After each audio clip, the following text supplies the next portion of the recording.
सबको जय मसीह। आज हम निर्गमन का 25 अध्याय देखेंगे। क्या हो गया? अच्छा से बैठो। हाँ, तो निर्गमन 25 अध्याय 1 से 8, 1 से 9 तक पहले पढ़ो। 1 से 9 जी। यहोवा ने मूसा से कहा, इस्राएलियों से योग कहना कि मेरे लिए भेंट लाए, जितने अपनी इच्छा से देना चाहे उन्हीं सबों से मेरी भेंट देना। और जिन वस्तुओं की भेंट उसने लेनी है वे ये है, अर्थात सोना, चांदी, पीतल, नीले, बेचैनी और लाल रंग का कपड़ा, सूक्ष्म सानी का कपड़ा, बकरी का बाल, लाल रंग से रंगी हुई भेड़ों की खाले, सूटियों की खाले, बबूल की लकड़ी, पूजा के लिए तेल, अभिषेक के तेल के लिए और सुगंधित द्रव्य धूप के लिए सुगंध द्रव्य और चपरस के लिए तुले मानी पत्थर और चुनने के लिए मानी और वे मेरे लिए एक पवित्र स्थान बनाए कि मैं उनके बीच निवास करूं। जो कुछ मैं तुझे दिखाता हूँ, अर्थात निवास स्थान और उसके सब सम्मान का नमूना, उसी के अनुसार तुम लोगों से बनाना। Thank you. परमेश्वर इस बड़े वचन पर आशीर्वाद है। तो यहाँ पर हम लोग क्या देख रहे हैं? परमेश्वर इस्राएली लोगों को भेंट लाने के लिए कह रहा है। तो परमेश्वर जब कहता है भेंट लेकर आओ, परमेश्वर को कुछ कमी है क्या? परमेश्वर को पैसे का जरूरत है क्या? परमेश्वर को भेंट बकरी का जरूरत है क्या? तो परमेश्वर जब ऐसा आज्ञा दे रहा है कि इस्राएलियों से यह कहना कि मेरे लिए भेंट लाएं, तो परमेश्वर हमारा क्या देखना चाहता है, हमारा दिल कैसा है। और जब हम परमेश्वर के लिए भेंट लाता है तो परमेश्वर का वचन कहता है ना कुड़कुड़ के और ना दबाव से। ये 2 कोरिन्थ का 9 अध्याय 7 पद में लिखा है। जब हम भेंट देते हैं कैसे देना चाहिए? खुले मन से, खुशी से देना।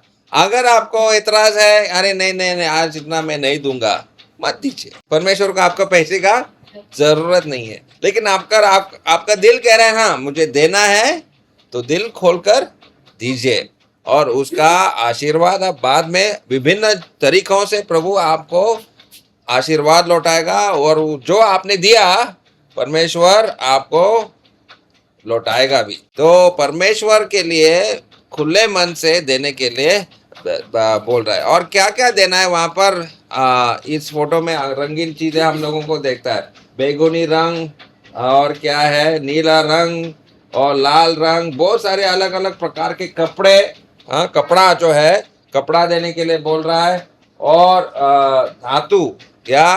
धातु का मतलब यहाँ पर हम लोग कौन सा मेटल्स, सोना, चांदी और एक वो 3 पद में लिखा धातु जो है, मैं क्या बोल रहा हूँ, सोना, चांदी और पीतल। 3 पद में सोना, चांदी और पीतल मतलब अब ये तो टीना है, लेकिन धातु जो है सोना, चांदी, पीतल। तो इन चीजों से क्या बन सकता है? सुंदर सुंदर चीज और मजबूत चीज। और चांदी किसके लिए इस्तेमाल कर सकता है? चांदी भी सुंदर गहना भी हम लोग चांदी के बनाते हैं। और जो पात्र अभी मंदिर में बनाएंगे, उन पात्रों को इन धातुओं से बनाने जा रहा है। और लकड़ी, या कौन सा लकड़ी बोला है? बबूल की लकड़ी। अभी बबूल की लकड़ी आपने देखा है क्या? यहाँ पर तो नहीं मिलता, लेकिन मेरे वहां पर ये बबूल की लकड़ी मिलता है। और ये लकड़ी जो है थोड़ा सा सस्ता है। अगर महंगा लकड़ी, यहाँ पर जो लकड़ी मिलता है बहुत महंगा है, साल का लकड़ी बहुत महंगा है, लेकिन बबूल का लकड़ी सस्ता है। और बहुत सारे पेड़ होते हैं हमारे वहाँ पर, और ये बहुत सारा होने के कारण से ये लकड़ी सस्ता रहता है। तो बबूल का लकड़ी और कीमती पत्थर। तो कीमती पत्थरों का क्या जरूरत है? वो भी गहना में इस्तेमाल करते हैं। और बाद में हारून के लिए एक वस्त्र बनाएगा, उसके ऊपर ये पत्थर भी लगाएंगे।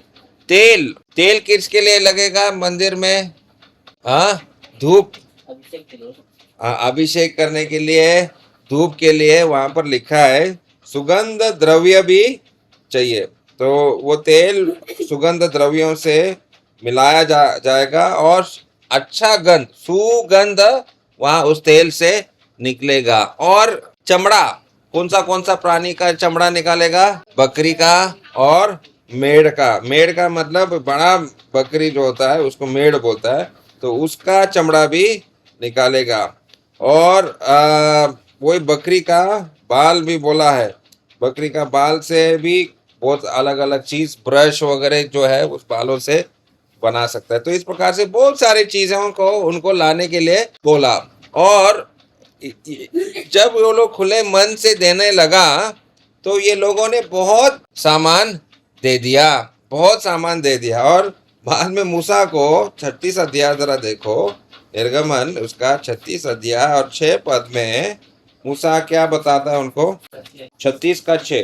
तब मूसा ने सारी जवानी में से आज्ञा का प्रचार करवाया। क्या पुरुष क्या स्त्री कोई पवित्र स्थान के लिए और भेंट ना ले। इस प्रकार लोग और भेंट लाने से रोके गए। तो इतना सारा वो लोग लेकर आया, तो मूसा ने बोला अरे बस बस बहुत हो गया, आपने बहुत सोना चांदी बाल जो जूता चमड़ा वगैरह सब कुछ आप लोग लेकर आए, अभी बहुत हो गया, अभी और लाने का जरूरत नहीं है। और उन्होंने कितना दिया आपको? 38 अध्याय में जब आप आएंगे आपको पता चलेगा कि वो लोग कितना लाया। 38 अध्याय और 24 पद सोना कितना लाया, दो चीजों को ही हम लोग देखेंगे, वो लोग कितना लाए। 38 अध्याय का 24 पद, पवित्र स्थान के सारे काम में जो भेंट का सोना लगा हुआ पवित्र स्थान के शोकेल के हिसाब से 29 किकर और 730 किकर था। 29 किकर।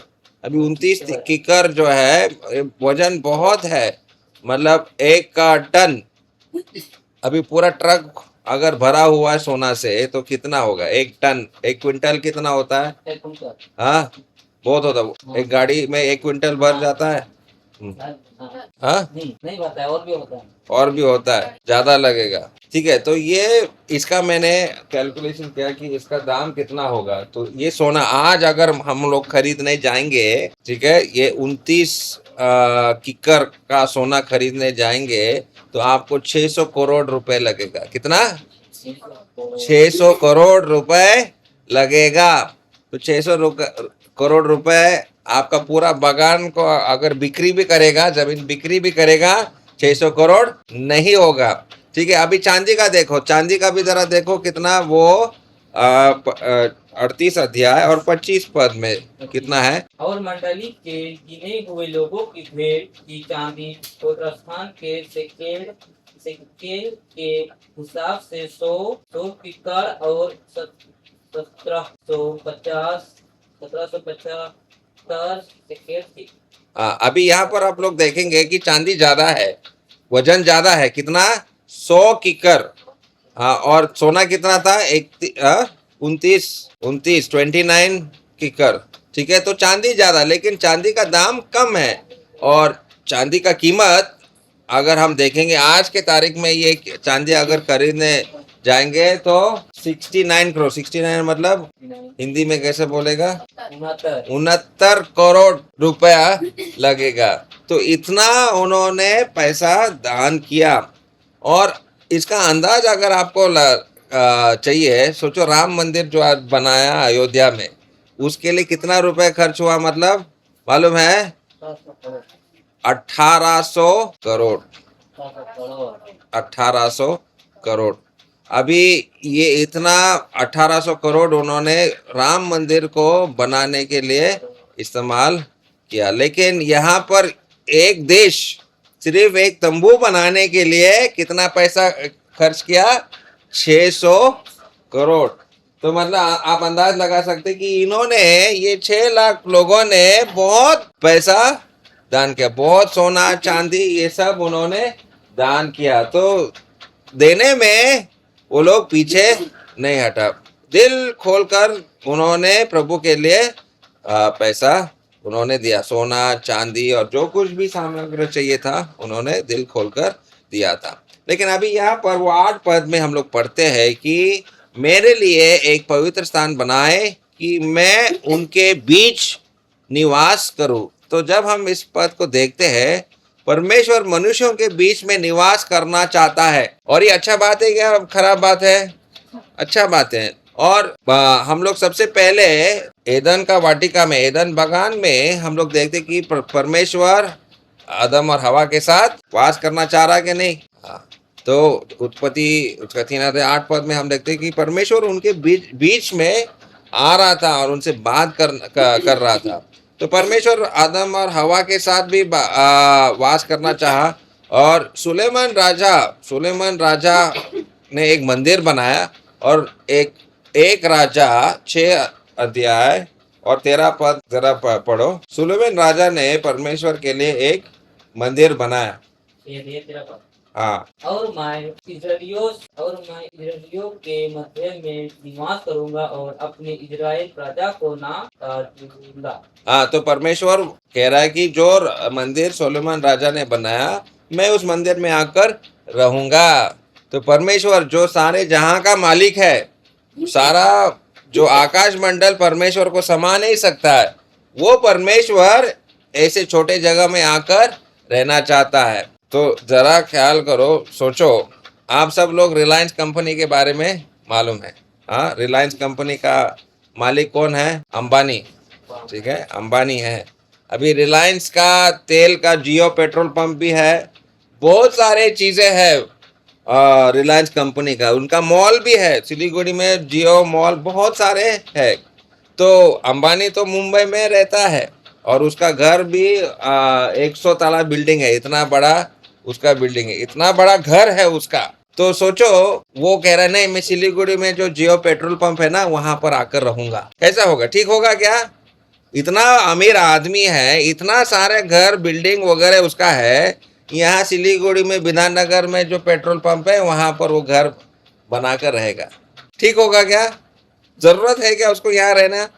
नहीं है। वो लाखों करोड़ों रुपए उसके पास है, वो बड़ा राजमहल में रह सकता है। लेकिन जरा सोचो, वो सारे जहां का मालिक वो कह रहा है मैं तुम्हारे बीच में रहना चाहता हूं। और यहाँ पर वो लोग एक तंबू, ये देख रहा ना, ये फोटो में आपको दिखाई दे रहा, परमेश्वर इस तंबू में आकर रहना वाला है। और वो तंबू कैसा बनाना है परमेश्वर अभी उनको बताने वाला। लेकिन और एक जरा पद पढ़िए, भजन संहिता 132, भजन संहिता 132 उसका 13 और 14 पद को पढ़ो। क्योंकि यहोवा ने सिय्योन को अपनाया है और उसे अपने निवास के लिए चाहा है। या तो युग युग के लिए मेरा विश्राम स्थान है, तो मैं रहूंगा कि मैंने उसको चाहा है। अभी ये यरूशलेम के बारे में, सिय्योन मतलब यरूशलेम है। परमेश्वर ने यरूशलेम को चुना, वो उस जगह में रहना चाहता है। अब अगर परमेश्वर चाहता है कि मैं वहां रहूं, परमेश्वर को कोई रोक सकता है क्या? प्रभु आप इधर मत, ये अच्छा जगह नहीं है। अरे वो मालिक है, वो जैसा चाहता है वैसा वो करेगा। अगर अंबानी साहब चाहता है कि मैं यहाँ विधान नगर में एक घर बनाऊं, कोई रोकेगा उसको? नहीं नहीं नहीं, इधर मत है। लेकिन विधान नगर के लोग क्या बोलेंगे? अरे अंबानी, हमारा देश का सबसे अमीर आदमी कहाँ घर बनाया? विधान नगर, हमारा इलाका में। हम लोग भी बहुत ही गर्व से बोलेंगे, देखो अंबानी हमारा यहाँ रहता है। खुशी की बात है हमारे लिए भी, यहाँ के लोगों के लिए। तो परमेश्वर अभी उनके लिए उनको बोल रहा है, मेरे लिए एक घर बना, एक निवास स्थान मेरे लिए बना। तो वो कैसा होना चाहिए? और अगर परमेश्वर उस जगह में रहेगा तो अच्छा बनाना चाहिए कि नहीं? काम जो है अच्छा करना चाहिए कि नहीं? बिल्कुल करना चाहिए। और प्रभु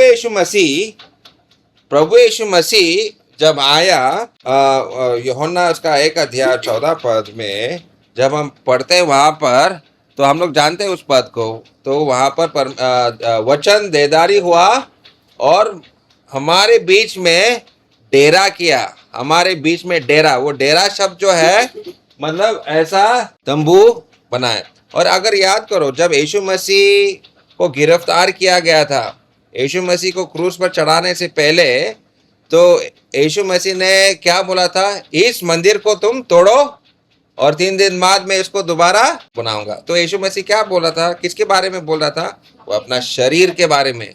वो प्रभु यीशु मसीह का शरीर परमेश्वर का मंदिर था, और प्रभु यीशु मसीह मरा, 3 दिन बाद वो दोबारा जी उठा, तो प्रभु यीशु मसीह का शरीर भी परमेश्वर का मंदिर था। अभी ये मंदिर वो लोग बना रहा है, लेकिन हमारे लिए ये बात हम लोगों को समझना बहुत जरूरी है। मोतीदार चाय बागान में अगर परमेश्वर रहना चाहता है, तो परमेश्वर किसको चुना है, किसके बीच में परमेश्वर रहने वाला है, आप लोगों पे। आप लोगों के बीच में प्रभु रहना चाहता है। और 2 कोरिन्थ उसका 6 अध्याय 16 में ऐसा लिखा है, हम तो जीवित परमेश्वर के मंदिर है। तो परमेश्वर का मंदिर क्या आप है या नहीं, ये आपको सोचना है। जीवित परमेश्वर का मंदिर आप अपना दिल को बना सकता है, लेकिन इस दिल को परमेश्वर स्वच्छ करेगा प्रभु यीशु मसीह के लहू से। जिन्होंने उद्धार पाया है, उस प्रभु यीशु मसीह के लहू से वो दिल साफ हो जाएगा और परमेश्वर का आत्मा आपके दिल में आकर रहेगा। लेकिन यहाँ पर अभी ये तंबू जो वो लोग बनाने वाले हैं, उसमें कुछ चीजें हैं, और उन चीजों को इस मंदिर के अंदर देखो, यहाँ पर कुछ फोटो में भी आपको कुछ दिखाई दे रहा है।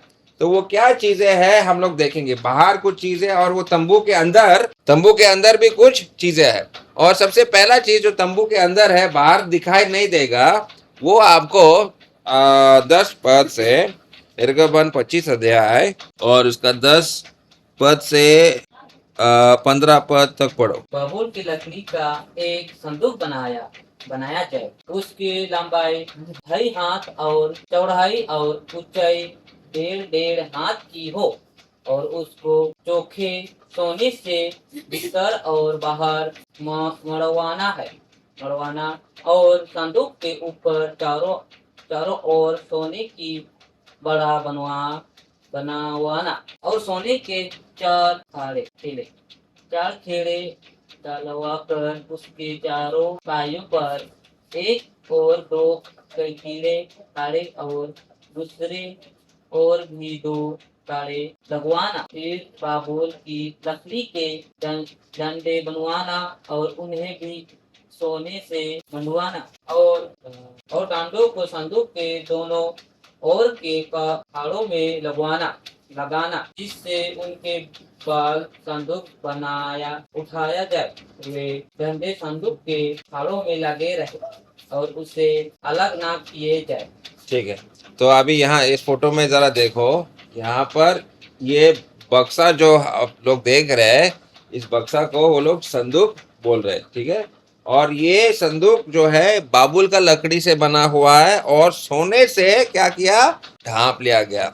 अंदर में सोना है, और सोना से पूरा उसको कवर किया है, ढांप लिया है सोना से, ठीक है। बाहर से सुंदर लग रहा है, क्योंकि वो सोना से बना हुआ है, ठीक है। और ये डंडे के बारे में भी बताया, वो डंडे भी लकड़ी का है, लेकिन उसको भी कैसा, सोने से पूरा कवर कर दिया है, ठीक है।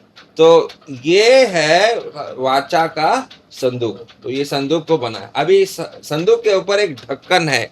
अभी ये ढक्कन के बारे में जरा पढ़ो, आगे जरा पढ़ो क्या होता है। और जो सच्ची पत्रा में तुझे दूंगा, उसे उसी संदूक में रखना। फिर चौके सोने का एक प्रशिक्षक ढक्कना बनवाना। उसकी लंबाई 2.5 हाथ और चौड़ाई 1.5 हाथ की हो, और सोना डालकर 2 बनवाकर प्रशिक्षक के ढकने के दोनों सिरों पर लगवाना।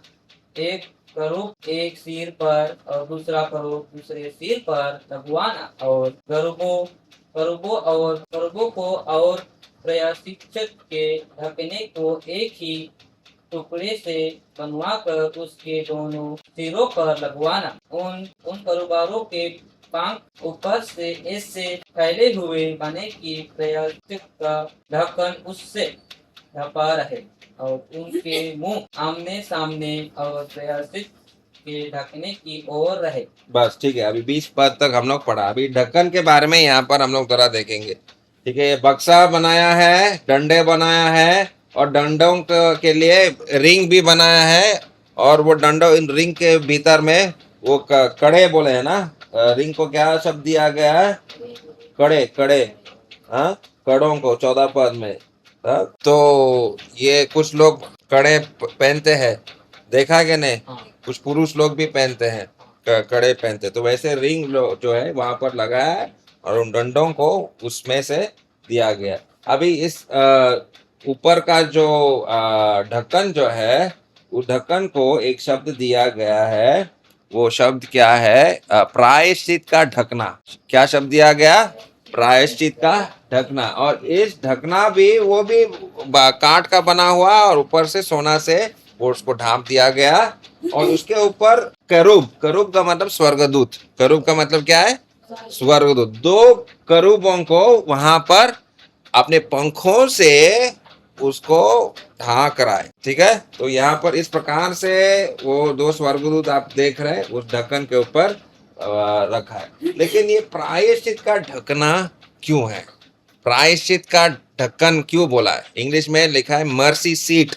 तो प्रायश्चित का ढकना जो है, इसका अर्थ है यहाँ पर खून, जो बलि, जानवर का बलि किया जाता था, वो खून यहाँ पर, ये जो 2 स्वर्गदूत जो है ना, उसके बीच में वो खून रख दिया जाएगा। ठीक है, बलि हुआ है और खून कहाँ पर रख दिया जाएगा? यहाँ बीच में रख दिया जाएगा।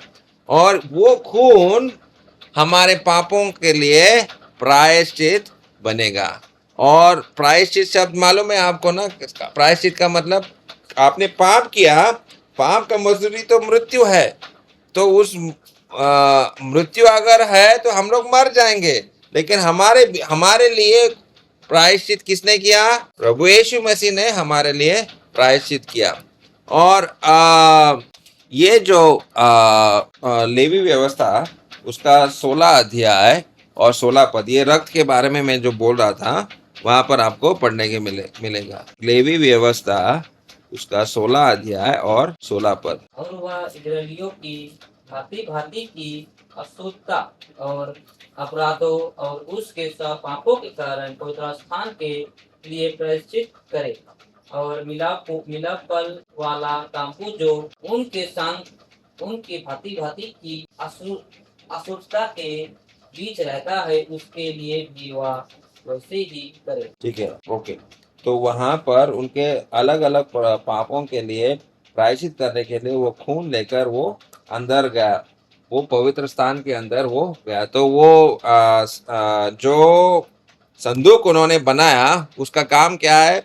वो हमारे पापों का प्रायश्चित करने के लिए वो संदूक को बना गया। और एक का काम है, वापस आइए निर्गमन 25 अध्याय और उसका 22 पद को जरा देखो। मैं उसके ऊपर रहूंगा, तो उससे मिला करूंगा और इस्राएलियों के लिए जितनी आज्ञाएं मुझको तुझे देनी होगी, उन सबों के विषय में प्रायश्चित के ढकने के ऊपर से और उन करूबों के बीच में से जो साक्षी पत्र के संदूक पर होंगे, तुझसे वार्तालाप ये करे, ये करूंगा।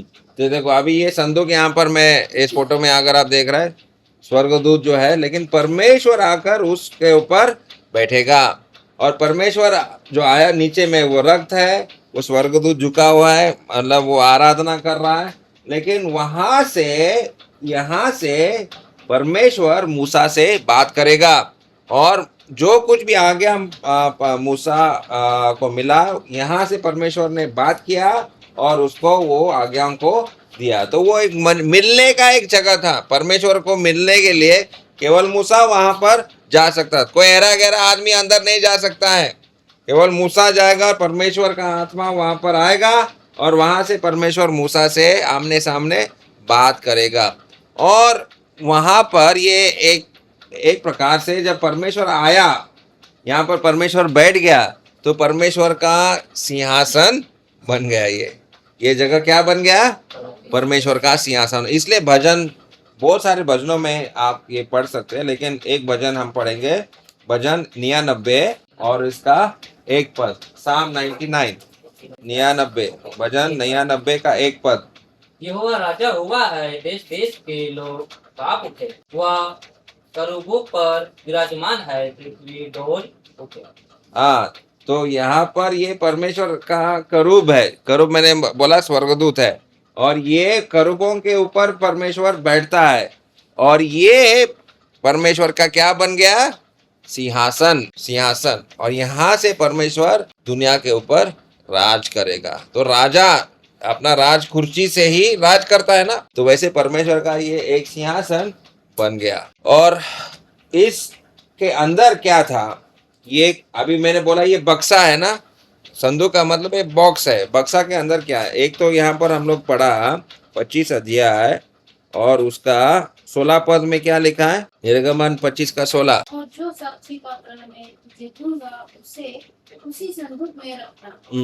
वो कौन सा साक्षी पत्र है, जरा बताओ। परमेश्वर ने एक साक्षी पत्र दिया इस्राएली लोगों को, वो क्या था? आज्ञा जी, कौन सा आ गया? 10 हो गया। 10 आ गया। वो क्या बन गया? साक्षी पत्र। अभी आप लोग रखते हैं कि नहीं, लेकिन जब शादी होता है तो हमको मैरिज सर्टिफिकेट मिलता है, और वही उसके ऊपर भी साक्षी भी होता है कि ये एलाना फैलाना लड़का ने एलाना फैलाना लड़की से विवाह किया है, और साक्ष्य है, वकील का सिग्नेचर होगा, वो सब होगा। तो वो पत्र क्या बन जाता है? सबूत। आपका आधार कार्ड, राशन कार्ड, कहीं पर भी आप जाएगा तो ये साक्षी पत्र बन जाता है। तो वैसे इस्राएली लोगों ने परमेश्वर के साथ वाचा बांधा, और वो 10 आज्ञा उनके लिए वो साक्षी पत्र था। और लोगों ने, इस्राएली लोगों ने क्या बोला? क्या आप इन कानून को मानने के लिए तैयार है? इस्राएली लोगों ने क्या बोला? हाँ, मुंडी हिला, हाँ हाँ हाँ हाँ करेंगे। लेकिन सच में वो पूरा नहीं कर पाए। हाँ, मंजूर किया, लेकिन वो संदूक में वो साक्षी पत्र को रखा था। लेकिन मैं आपको बताना चाहता हूँ उस संदूक में और भी कुछ चीजें थे, और वो जानने के लिए आपको इब्रानी इसका 9 अध्याय और 4 पद को पढ़ना पड़ेगा। वहां पर इब्रानी का लेखक हमको बताता है कि और भी कुछ चीजें थे। इब्रानी 9 का 4। उसमें सोने की धूपदानी और चारों ओर सोने से मढ़ा हुआ वचा का संदूक, और उसमें मन्ना से भरा हुआ सोने का मत्रबत, और हारून की छाड़ी जिसमें फूल फाल हुए गए। ठीक है। तो यहाँ पर वो साक्ष्य पत्र मतलब 10 आज्ञाओं के अलावा भी क्या था? एक क्या बोलता है, एक बाटी, इंग्लिश में बॉटल बोलते हैं। हाँ, बाटी नहीं, बॉटल को क्या बोलेगा आप लोग? हाँ, पानी का जग। हाँ, बोतल ही बोलेगा। जग जो है, पानी का जग ही बोलता है ना आप लोग? हाँ, ठीक है। तो जग पूरा मन्ना से भरा हुआ है। क्या चीज से भरा हुआ है? और किसी तेल के अंदर वो मन्ना को डुबा के रख दिया, ताकि सालों साल वो टिकेगा। तो मन्ना मतलब देखने के लिए भी एक साक्ष्य है। परमेश्वर ने 40 साल आपको ये मन्ना खिलाया था। तो वो मन्ना पूरा एक जग मन्ना भरा हुआ उस संदूक के अंदर था। वो साक्षी पत्र था, मतलब 2 पत्थरों पर परमेश्वर ने 10 आज्ञा लिखा। वो पत्थर था, ये मन्ना का एक जग था, और हारून का लाठी। हारून का लाठी क्यों, किसी को पता है? वो आपका गिनती का पुस्तक में बाद में आपको ये कहानी पढ़ने के लिए मिलेगा। लेकिन हारून का लाठी से क्या क्या हारून ने किया था? हाँ, वो मूसा का लाठी था, लेकिन हारून का लाठी से भी हारून ने कुछ चमत्कार किया। और कुछ इस्राएली लोगों ने बाद में हारून का विरोध किया, बोला ये हारून ही क्यों मुख्य याजक बना? हम लोग भी प्रभु के लोग हैं, हम भी बनेंगे। तो परमेश्वर ने बोला देखो, जिसका लाठी में अंकुर निकलेगा वही क्या बनेगा? मुख्य याजक। और वो किसका लाठी था? हारून का लाठी था। इसलिए उस लाठी को भी उस संदूक के अंदर डाल दिया गया था। और यहाँ से इन 3 चीजों से भी हम लोगों को कुछ सीखने के लिए मिलेगा, जो हमारे लिए हर रोज जरूरत है। मन्ना का मतलब क्या है? हाँ, हमारे लिए मन्ना क्या है? कौन सा खाना? सिर्फ भात रोटी खाना यही है? वचन खाना। ठीक है।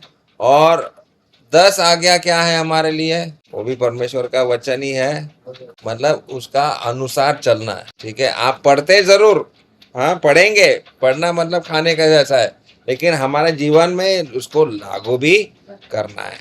और वो लाठी जो है, लाठी हम लोग बाद में भी देखेगा, भजन संहिता 23 में भी वहां पर लाठी है। भजन संहिता 23 में लाठी क्या करता है हमारे लिए? हाँ भजन संहिता 23 में क्या है? जो हमारा चरवाहा तो इंग्लिश में the rod and the staff they comfort me, लेकिन हिंदी में कैसा है? वो लाठी हमारे लिए क्या मिलेगा वहां से? है। भजन संहिता 23 में वो लाठी के बारे में लिखा है। लाठी हमारे लिए सांत्वना देने का बात है। 4 पद देखो, पढ़ो। चाहे मैं घोर अंधकार से भरी हुई तराई में होकर चलूं, तो मैं हानि से ना डरूंगा, क्योंकि तू मेरे साथ रहता है। तेरे सोते और तेरी लाठी से मुझे शांति मिलती है। हाँ, लाठी से क्या मिलेगा? लेकिन लाठी मारने के लिए होता है ना रे, तो शांति कैसे मिलेगा? वो लाठी किसको मारेगा? देखो, चरवाहा जब वो लाठी रखता है, जब दुश्मन आएगा या कोई जंगली जानवर आएगा, तो वो लाठी से वो क्या करेगा? तो वो जंगली जानवर देखने से भेड़ डर जाएगा, लेकिन परमेश्वर के हाथ में वो लाठी है, परमेश्वर उसको मारेगा। तो इसलिए इस प्रकार से हम लोगों को शांति मिलता है। ठीक है, आगे और एक हम लोग एक चीज देखेंगे। उन्होंने और एक चीज बनाया, वापस आइए 25 अध्याय और 23 से 26 तक पढ़ो। फिर बाबुल की लकड़ी की एक में बनवा कर उसकी लंबाई 2 हाथ, चौड़ाई 1 हाथ और ऊंचाई 1.5 हाथ की हो। उसे चोखो सोने से मरवाना और उसके चारों ओर सोने की एक बड़ा बनवा कर और उसके चारों ओर 4 अगुल चौड़ी एक पटारी बनवाना और इस पटरी के चारों ओर सोने की एक बड़ा बनवा कर और सोने के 4 खाड़े बनवा कर मेज के उन चारों कोनों में लगवाना, जो उसके चारों पायों में होंगे। ठीक है, तो यहाँ पर और एक टेबल उनको बना, मेज बोला गया है। शब्द क्या है? टेबल, हिंदी में मेज। तो यहाँ पर एक मेज उनको बनाना है, और वो मेज भी कैसे बनाया है? काठ का बना हुआ है, वही बाबुल की काठ से बना हुआ है, और उसको भी सोने से ढांप लिया गया।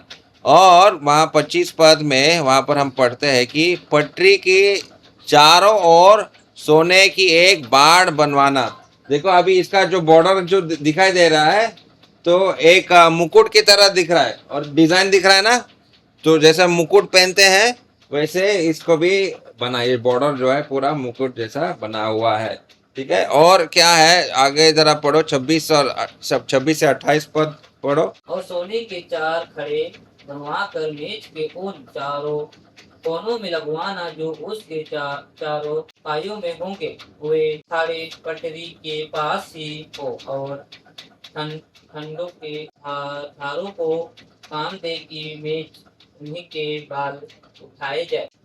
ठीक है, ठीक है, अभी यहाँ मैं बता रहा हूँ, यहाँ पर भी डंडों को भी यहाँ पर रिंग दिया गया, और डंडे भी उसके पास कर दिया, और इसके ऊपर कुछ पात्र भी उनको बनाना है, जग और चम्मच और बाटी, प्याला, ये सब चीजों को भी उनको बनाकर इस मेज के ऊपर उनको रखना है।